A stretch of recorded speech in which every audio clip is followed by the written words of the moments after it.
Boa tarde, hello, good afternoon, welcome everyone. Boa tarde novamente, aqui é a Annelise Hoffman do EducationUSA, a fonte oficial sobre estudos nos Estados Unidos.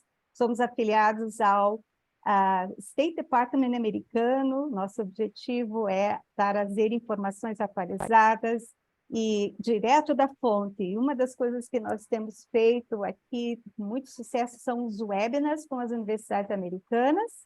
E hoje nós vamos ter a Towson University, com foco nos alunos interessados em fazer um mestrado ou doutorado nos Estados Unidos, que estão hoje preparando sua documentação. E um dos componentes muito importantes é o essay, né? O Graduate Essay, famoso e tão buscado pelos alunos, né? As dicas são sempre muito procuradas. Então, nós estamos em vários centros aqui pelo Brasil, em 42 escritórios, e muitos de vocês já nos conhecem porque têm participado das nossas atividades, mas hoje nós vamos falar, então, sobre essay writing com dois representantes muito importantes da Towson University que vão se apresentar.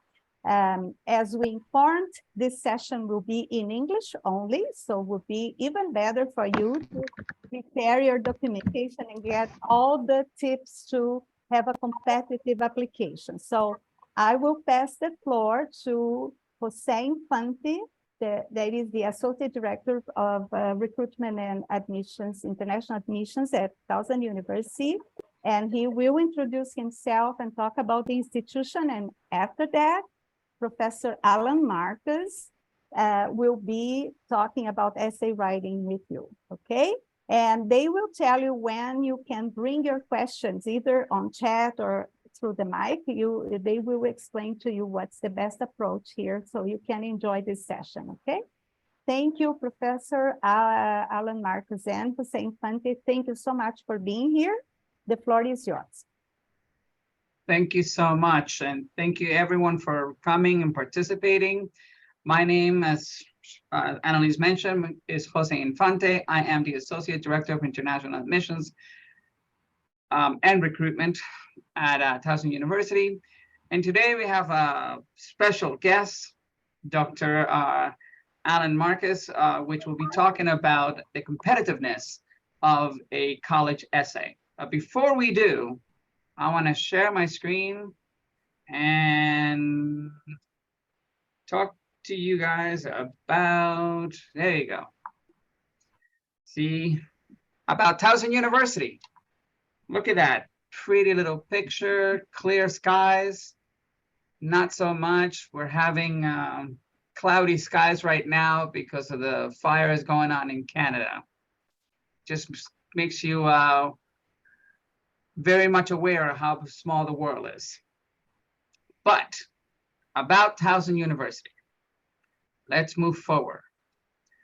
Towson University is located in the eastern coast of the United States.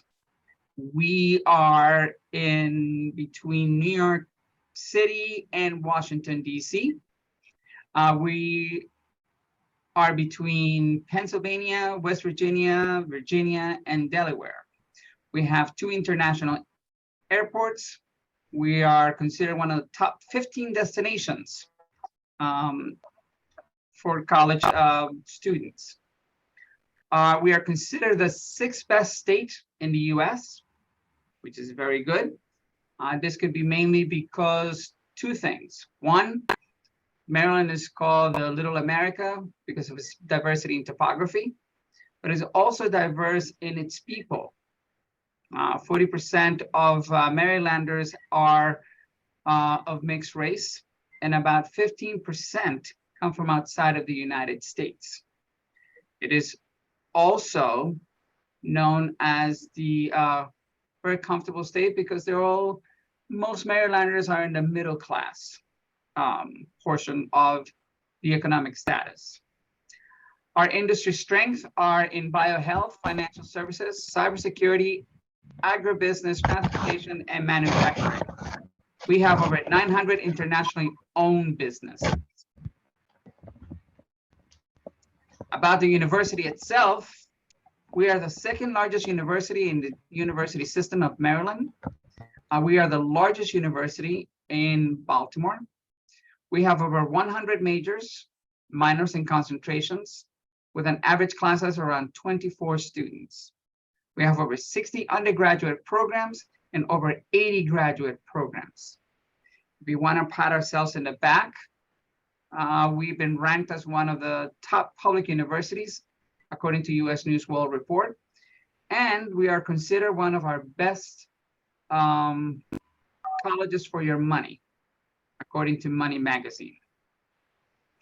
I just want to make a point here of what we just said. We are the second largest university in the state university system of Maryland. We are the largest university in Baltimore.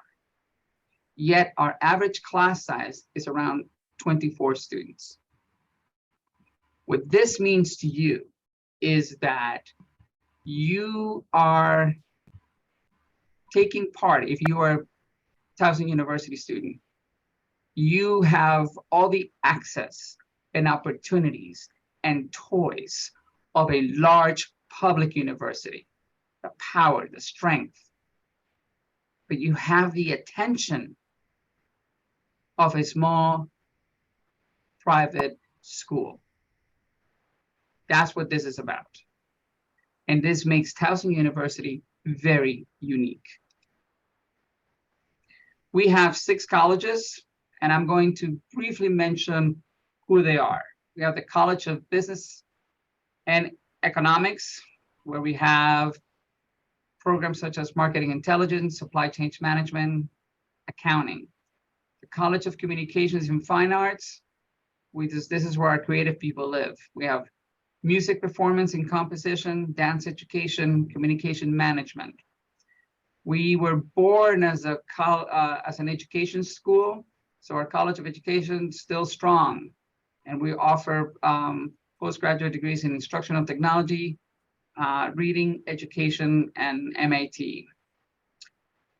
College of Liberal Arts, probably our largest college in the university, offers programs in psychology, human resources development, professional writing, global humanities, geography, and environmental planning.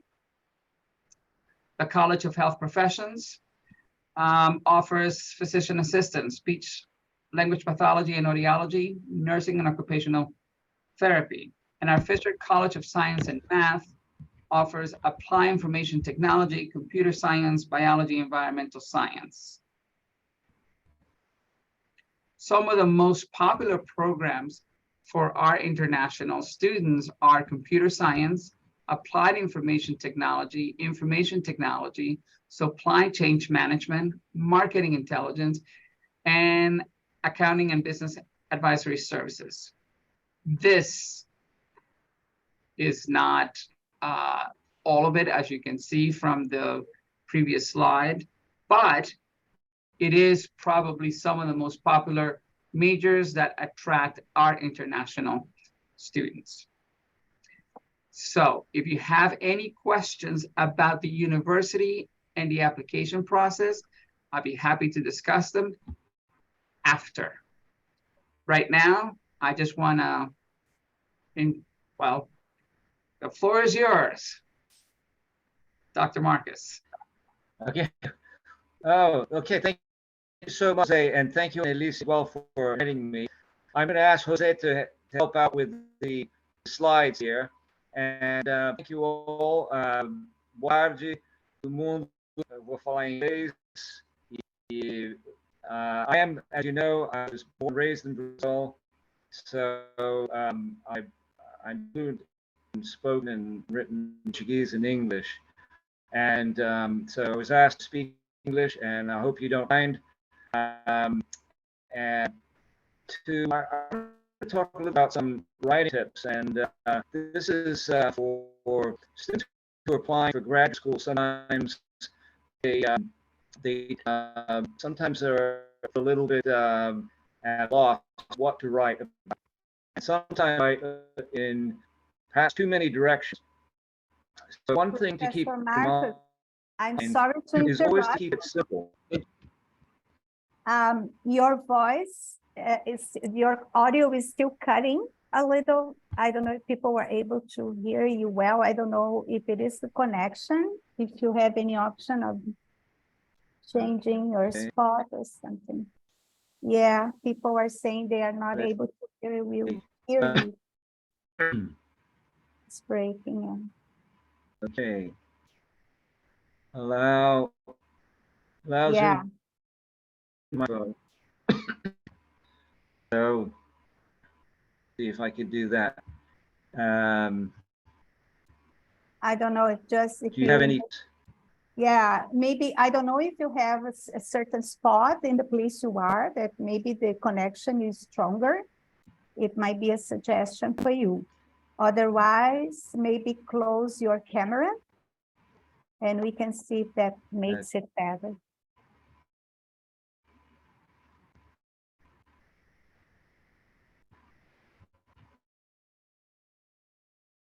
Okay. Is it better now? It seems to be better. Yeah. I don't know. You need to talk. Yeah. Better now? So the Mhm. voice is not cutting now. No, sounds When I much speak better. Okay, sounds much better then. Great. Yeah. So interrupt me, please, if it does cut out. I'll try to figure something different. But so far so good, right? Yes. Yes. Yes. Thank you. Okay, I'm sorry about that. For those of you who missed what I was saying, was that sometimes undergraduate students feel at a little bit of a loss and go in too many directions. And I wanted to point out that you might want to consider statements that make you stand out from other applicants. And so we see this at least in our Department of Geography and Environmental Planning, where students write something like a graduate degree, or I want to improve my own country, whatever it is. And say if we could go to the next slide. Thank you very much. So you might want to consider something that makes you stand out in terms of having more personality and character. So I asked our own Department of Geography and Environmental Planning graduate director, Dr. Jeremy Tash, and so he goes through the applicants, and I asked him what makes a candidate stand out, and he said, well, for example, the storytelling of compelling story of why a particular student became interested in geography. In this case, it's an invention here. When I was 11, my great aunt passed me something that changed my life, and therefore I wanted to become a geographer. The point of this is that a sort of compelling story highlights the actual person, not the applicant, right? So we have to consider what sort of compelling story narrative in your life gives you this a particular character personality that make you stand out. Okay, so if we could go to the next, please. Thank you. The other thing, I'm going to come back to that personality aspect as well, but I do want to emphasize that students are also very sometimes forget to spell check. It's very important that you spell check. So if for example, an essay requires double space, do the double spacing, check grammar, read your letter aloud, listen to your own letter, read to yourself, right? And also, as a Brazilian, como brasileiro, né, careful when translate from Portuguese to English. And I've seen this in some applications where students will simply run their through Google Translate, and so there's context, right? So sometimes you have to check if you're part of the faculdade de letras, look into the college you're applying to. Is that the equivalent in that particular university college. Does that mean College of Languages and Literature, or does it mean humanities? Be careful with the context. Just Google Translate, right? Because that will open a can of worms, so to speak, because some of the things will have no context. For example, some of the sayings in Brazil that have sense when translated literally, like "E aí a vaca vai pro brejo," né? Or different terminologies like that you cannot really simply translate literally without a context. Okay. So remember that writing is always a process. You have to work on your letter, and don't write in haste in a sense, because you might miss out on checking the spell check and the double spacing and all these sorts of things I mentioned. So I also want to emphasize, excuse me, to be direct and simple. And as I mentioned, don't go into too many directions, because where you want to keep a focus. Keep committee reading your letter focused on narrative, and you don't want them to try and read something and say, well, that person is going in this direction, that direction, and that loses your the powerful narrative, right? So the thing is cut out in white noise. And I teach a course in our department of geography called geographic thought, right? And it's so graphic thought is a writing course, and we have to look at some things that students are do in the writing process that sometimes detracts from the point you're making. So you don't need to say, I think, my personal opinion, but it's a lot of white noise that you can cut out. So that way your letter is more direct, more powerful, and simple, right? You have to keep it simple, powerful, direct. And then, of course, finish strong with a powerful conclusion. Don't leave the last part of your letter or your writing sort of dang there. You have to try to make a concerted effort to tie in the paragraphs, tie in your narrative, and then in the end, have a powerful conclusion. Okay. Okay. So next, please. Thank you. And then very, very quickly, I'm not going to go over all of these, but sometimes students will use the short forms like I''M instead of I am or is.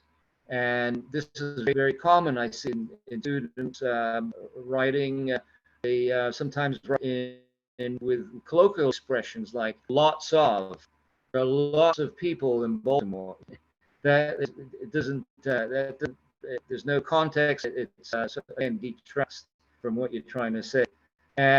So try to avoid these short, overly simplistic sentences, very emotional language, or personal opinions too strongly, or over generalizations. Right? And well, I think you should also think about. My suggestion is to avoid cliches, so such as Rome was not built in a day, those kinds of things. That might detract from your point. Okay. So next. Okay. So three things that also our graduate director, he was very generous enough to share his ideas about some in his experience, is that letters should be direct, simple, short, right? And remember that the essay statement of purpose gives the committee that's looking at your application materials to get to know you, right? And so the essay should portray here in quote person, because it's not just an applicant. It's showing who you are, your the character, the personality, your person. Perhaps there's a compelling story that you might have to tell about why you became interested in anthropology, or why you became interested in law. Is there a particular story? Do you live in a particular neighborhood that compelled you to want to say something that made you want to become that person to, I don't know. Is there, those are kinds of things that you might think of that would highlight and magnify you as a person among other Americans. So, having said direct, civil, and short, I'll keep it direct, civil, and short. I'm not going to overly explain some of the spell check and mistakes, but I think you should always read to yourself. And that's something I tell my students: is there's a feature on Microsoft Word where you can click on it and you can hear Microsoft Word, the feature, read it back to you. I mean, have you seen this feature where you can read out loud, right? And I would suggest you read out loud that feature on the Word document, because when you hear something back to yourself, sometimes it doesn't make too much sense. What you wrote may make sense to you. When you hear it back, you get some of the things that need a little polishing up. So that's something that you might want to do.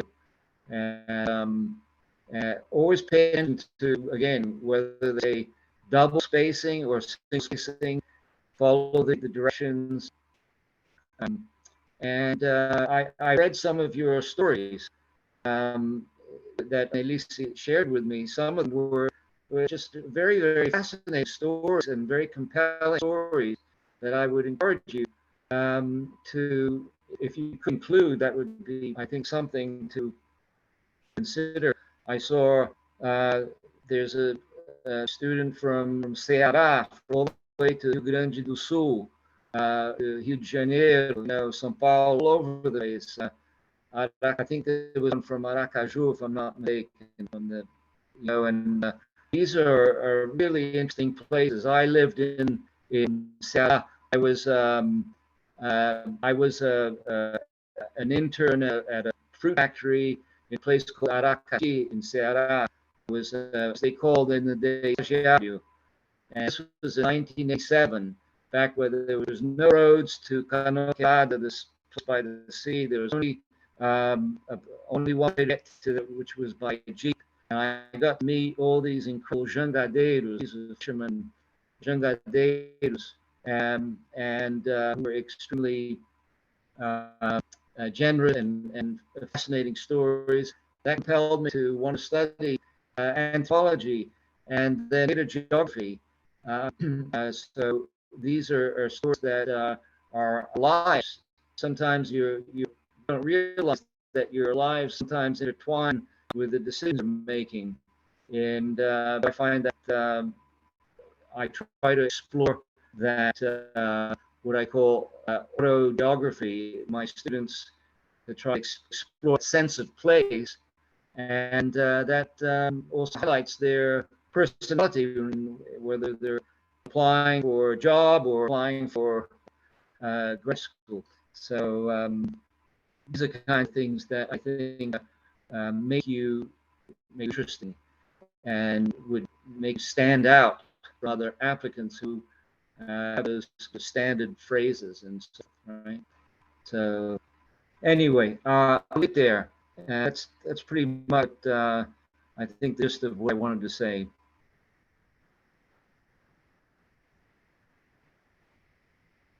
Thank you so much. Thank you. Okay, thank you. Thank you very much, Jose and Elise, for inviting me here as well. Thank you so much. And if anybody's interested in using what Dr. Marcus just exposed to you, well, you could try it at Towson University. We have plenty of programs for you. Our application for the fall is the deadlines will be August 15th. If you want to begin classes in January, it would be, and this, it would be the spring semester will be January 7th, which just passed. So we have to wait until the following. And then summer would be May 1st, which again, already passed. So we're talking about next summer. So right now, what it's available is the application for the fall, which starts in September. Okay, so it's currently open, but you have to understand that for Towson University, it's a two-step approach. There's the university, and then there's the program. So what that means is that in one application. So what you have to do is take a look at what we are looking for as the institution, and then go to the program, the admissions requirements, and check to see what requirements they are asking for. They are all different. So therefore, to start talking generically, it would be senseless. So in essence, the application fee, I was just notified today that it was just raised to $50. So pardon me for that. But these are some of the ways that you can waive the application for students. Very good. Thank you so much. And before we open, and I want to ask the students if they have questions or, related to the essay itself or to Jose about the application.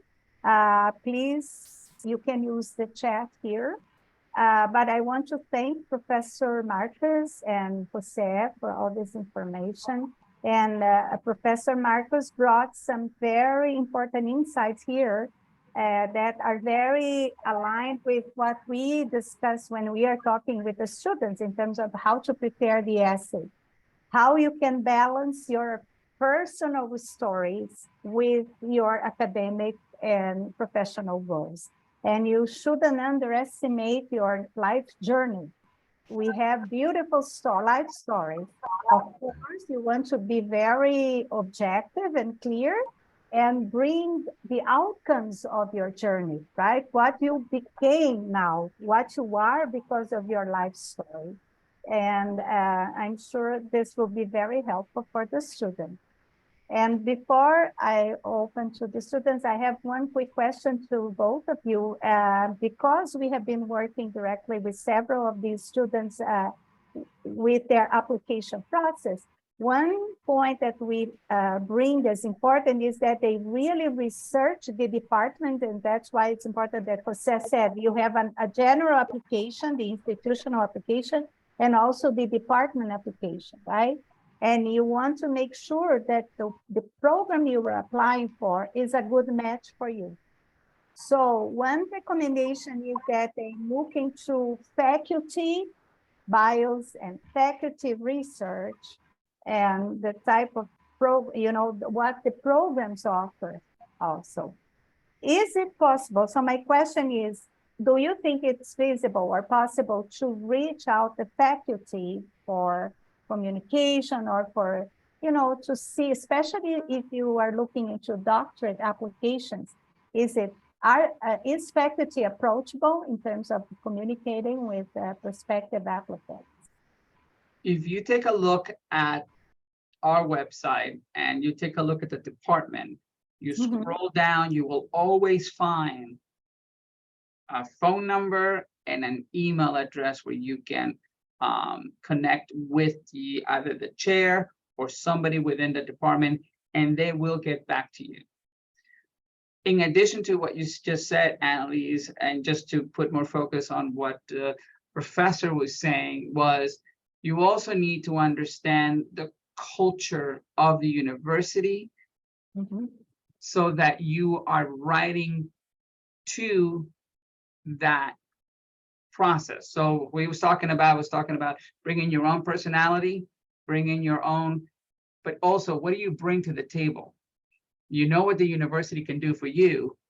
What do you bring to the table? What is that special gift that you have that separates, as Professor Marcus was talking about, separates you from the rest? And how are you going to communicate that? So Right. that's important. Mhm. Very good.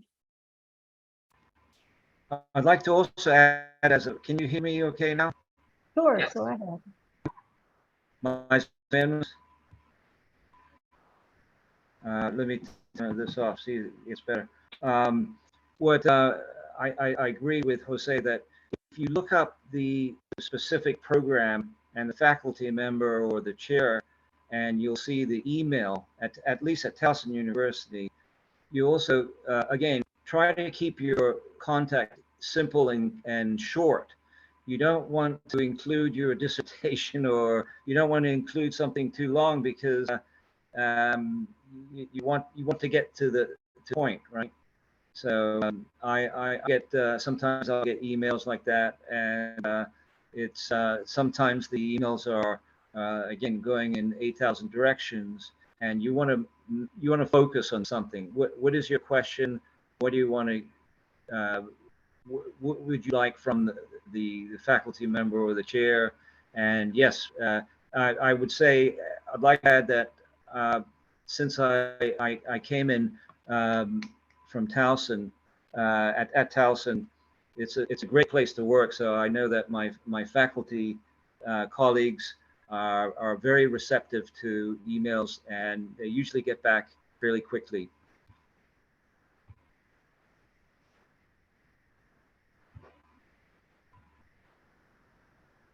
Okay, very good, very good. Thank you. That's important. And we keep telling the students that you have to learn to be direct. Because Brazilians, as you know, Professor Yes. Mark, we are very indirect and we like to bring details, and that sometimes scares away, right? If you give too much information, you scare away the person you want to address your request. So be direct. Don't add your thesis or your dissertation, just add some short bio, or we have some options depending on how, the response of the faculty. We suggest that you can also add a link in the second message. You can think of adding a link to your CV if that is something appropriate. Not, include the whole thing in the message, but just add the link. So the person, if the person wants to know more, she would click on the link and get to your CV information, right? Yes. Mm-hmm. Yeah, so all these tips are very important, people. Do we have questions here? So I added the link to the graduate program, so you can take a look at the options that Towson offer and consider that when you are preparing your programs list, please. We have, quiet people here. I don't know if you know, Professor Marcos, tomorrow is a holiday in Brazil, the Corpus Christi holiday. So they might be getting prepared for that, but yeah. And let's see, do we have any questions? Please open your mic also if you want. Nothing? They are being... A very straightforward Yeah. presentation. I think Professor Marcus did a great job, and maybe.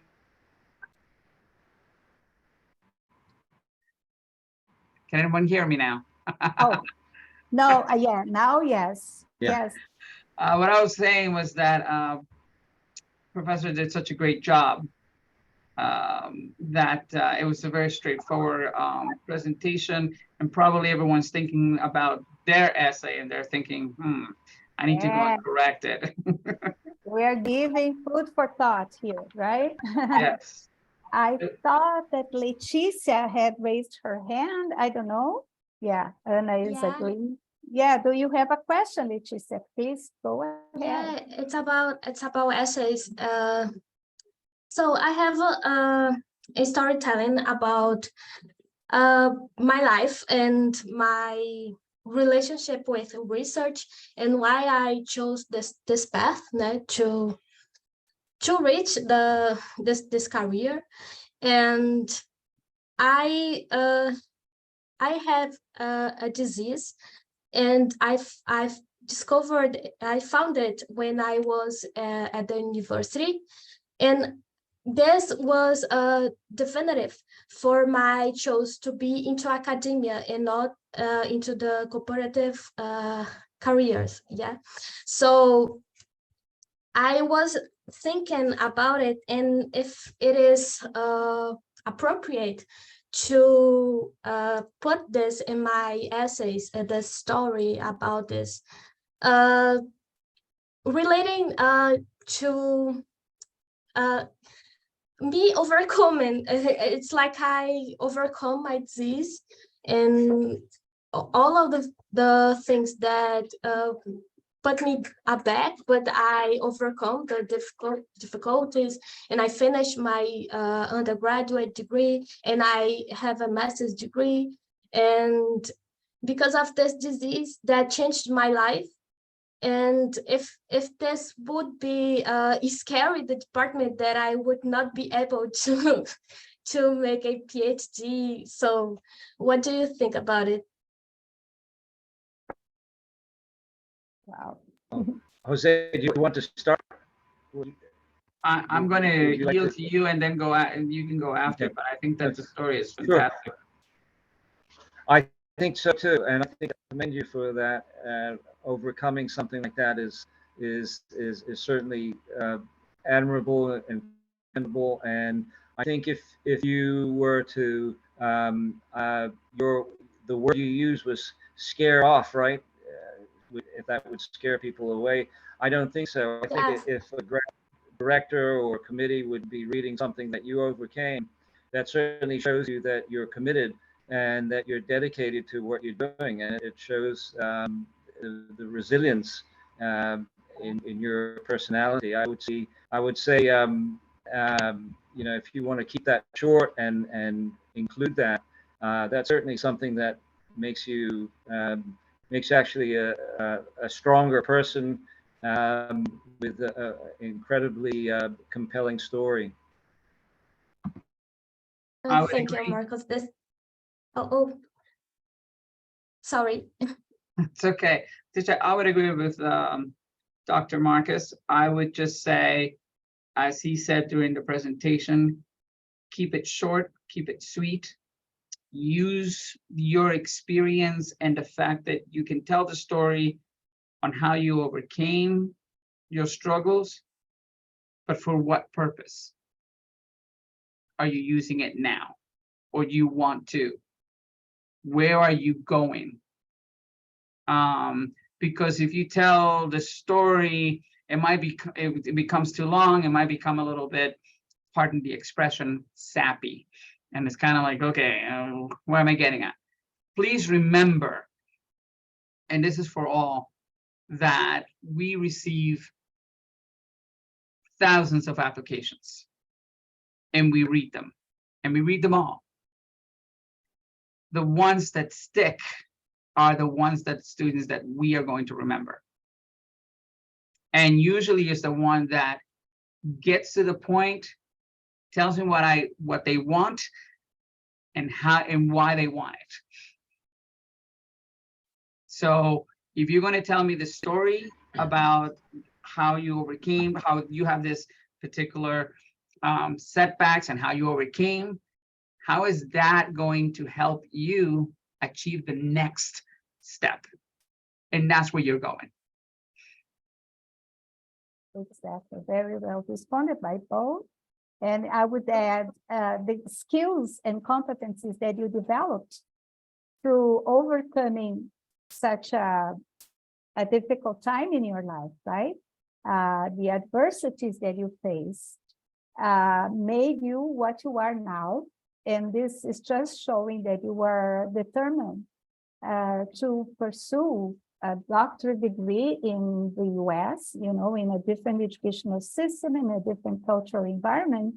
So you were bringing those competencies. As long as you tie this up to your academic goals, right? And bring your expertise in the field to show that, you know, to be a doctorate student, you have to be resilient. And you learned how to get that through a health adversity. But those skills are helpful, but you have to have that combined with the academic and intellectual preparation. So if you have all that and you convey that in the essay, that's what I think Jose and Professor Marcos are saying, that you are calling their attention to your story, and they will consider that something positive for your application, right? Thank you for your tips. It was very helpful. Thank you. Thank you, Leticia. Can you tell Professor Marcos which field are you applying for? I'm applying for a PhD in economics. Unfortunately, Towson doesn't have it. Yeah.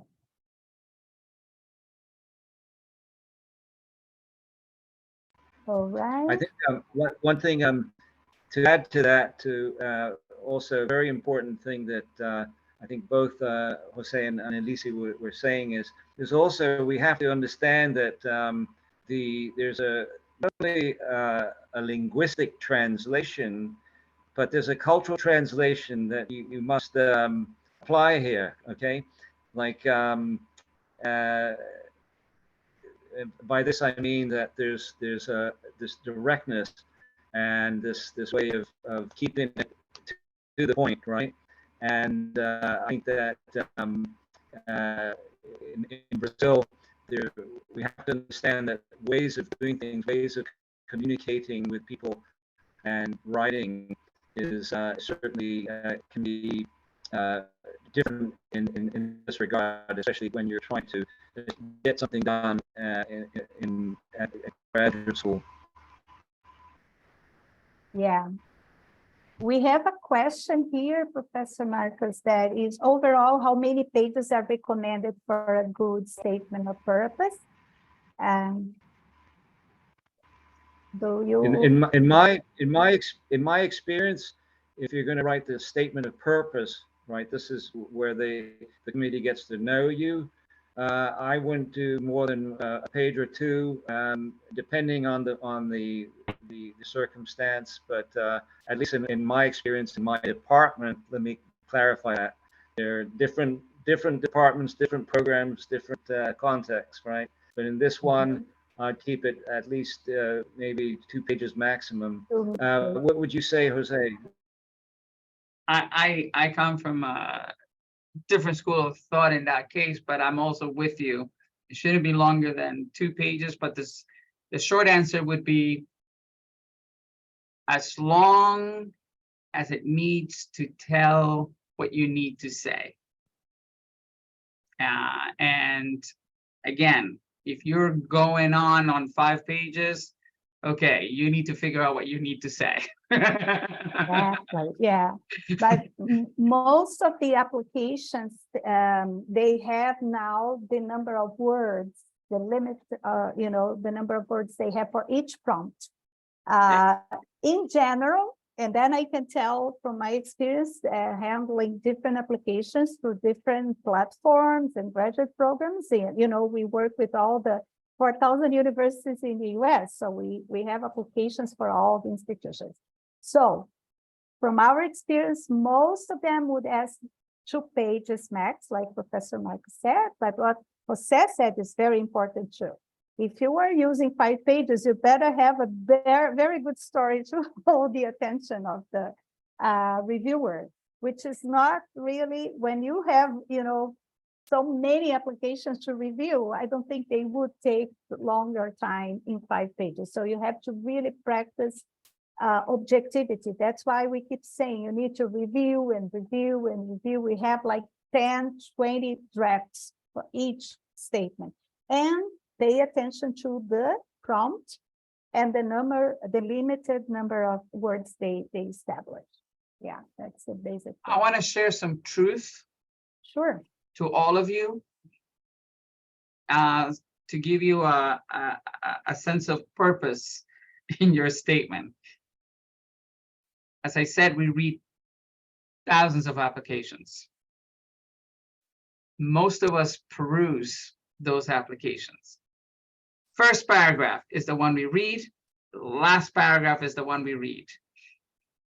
Yeah. If it's Big tip. interesting, we'll go back and take a look at the middle. Wow, this is very important tip, everyone. Look at that. First paragraph, last paragraph, it's worth it. They go back to the middle. I want to know more. This is kind of interesting. Okay. Oh, really? Wait, what Yeah. happened? And It's all of a sudden, I am looking at the essay. I want to know. So Mhm. it's a matter of, it's kind of like that writing where you're like that movie where first 5 minutes of the movie, they draw you in. Okay, I want to know what happened. Exactly. Very good tip. Anything else? All set. Very good. Yeah, we got very good tips here, everyone. I hope you enjoy. Yeah, catch it first paragraph. That's true. Thank you. Yeah, I see. That's good to see that you were responding. Letícia responded, and Brenda, and Ana. Very good. Okay, Professor Marcos and Jose Infante. It was such a pleasure to have you again here with us, Jose and Professor Marcos. It was nice to meet you. Lovely Muito to meet prazer. you all. Thank you. Prazer foi meu, and thank you for inviting me.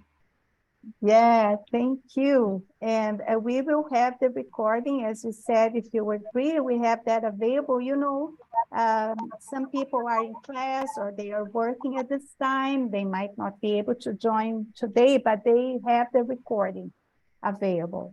And we will follow up, you know, we ask them to record, especially the cohort that is here. That includes all, you know, Letícia and Ana and people that ask questions here. So we recommend that they watch the recording and then we discuss that in the next meeting, okay? So we're still enjoying the tips you shared with us. So it's very nice to meet you. Professor Marcos, if you come to Brazil, let us know. We might be able to meet in one of our offices. We never know. We hope Jose will Absolutely. come Absolutely. Okay. Yes. Thank you Okay. so Thank much. you very much indeed. Thank you all. And thank you, Professor, for joining us. Yes, thank So long. you. Wonderful. you. Thank you, everyone. Have a Ciao. wonderful holiday. Ciao. Abraços. Bye Ciao, bye. ciao, ciao. Take care. Ciao.